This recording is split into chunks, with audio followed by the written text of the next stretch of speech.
चौधरी अज पूरे साल बाद उन वेख्या बिल्कुल भी नहीं बदली, वैसे दी वैसी।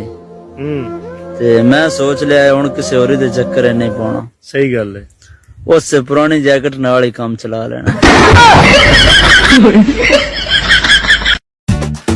गंदी औलाद है मेरी, ये गलती है केड़ी, क्यों जीना मुहाल हो गया।